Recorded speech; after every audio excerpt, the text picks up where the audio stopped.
Kerala cricket പ്രേക്ഷകർക്ക് നമസ്കാരം.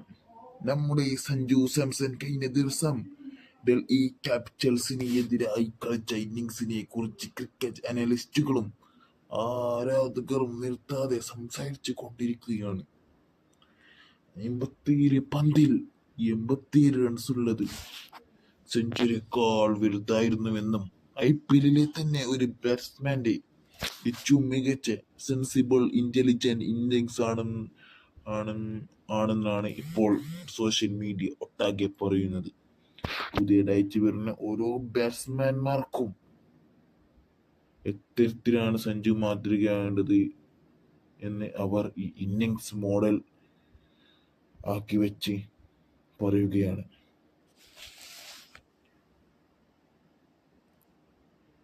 ഇപ്പോൾ ഇതാ DC ഡൽഹി കോച്ച് തന്നെ സഞ്ജുവിനെ കുറിച്ച് പറയുന്നു. അവൻ നമ്മുടെ കയ്യിൽ നിന്ന് വിജയം തട്ടിപ്പറിച്ച് കൊണ്ടുപോയതാണ്. സഞ്ജു ഔട്ടാവാതെ നിൽക്കുന്നുണ്ടെങ്കിൽ ആ സമയത്ത് നമ്മൾ ശ്രദ്ധിക്കണം. കാരണം പവർ പ്ലേക്ക് ശേഷം സഞ്ജു ഔട്ടാകാൻ സാധിച്ചില്ലെങ്കിൽ ചിലപ്പോൾ ആ ടീം തന്നെ വേറൊരു തലത്തിലേക്ക് എത്തുന്ന കാഴ്ചയാണ് നമ്മൾ കാണുന്നത്. സഞ്ജു ഉണ്ടെങ്കിൽ CSK എത്ര വലിയ സ്കോറും വളരെ നിസ്സാരമായി എടുക്കുന്ന കാഴ്ച. സഞ്ജു നിൽക്കുന്നുണ്ടെങ്കിൽ ഹൈ സ്കോർ അടിച്ചെടുക്കും എന്നാണ് കോച്ച് പറയുന്നത്.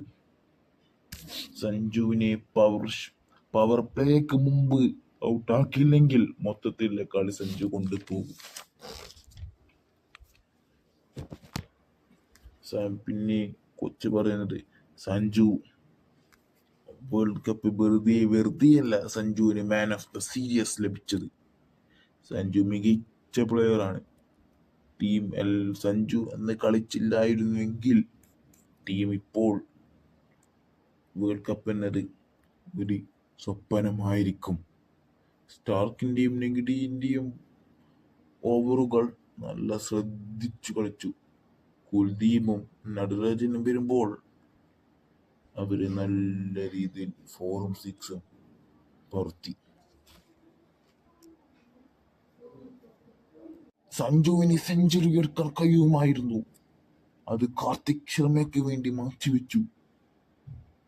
സഞ്ജു പറയുന്നു സെഞ്ചുറി സ്പെഷ്യലാണ് എങ്കിൽ നല്ലൊരു രീതിയിൽ അപ്പുറത്ത് നിൽക്കുന്ന ബാറ്റ്സ്മാൻ കളിച്ചു കൊണ്ടിരിക്കുമ്പോൾ ഞാൻ എങ്ങനെ സിംഗിൾ എടുത്ത് തരാൻ പറയും? അങ്ങനെ ആ സെഞ്ചുറി അടിക്കട്ടെ, എനിക്ക് സിംഗിൾ എടുത്തതാണ് ഞാൻ എങ്ങനെ പറയും? അതാണ് സഞ്ജുക്ക് അത് പറയാൻ മനസ്സ് വന്നില്ല. അതാണ് സഞ്ജു ഇനിയും ഇതേ ഫോമിൽ തുടരട്ടെ എന്ന് നമുക്ക് പ്രാർത്ഥിക്കാം. സഞ്ജു ഒരു മികച്ച താരമാണ്. അപ്പോൾ എല്ലാവരും നമ്മുടെ ചാനൽ സബ്സ്ക്രൈബ് ചെയ്യുക.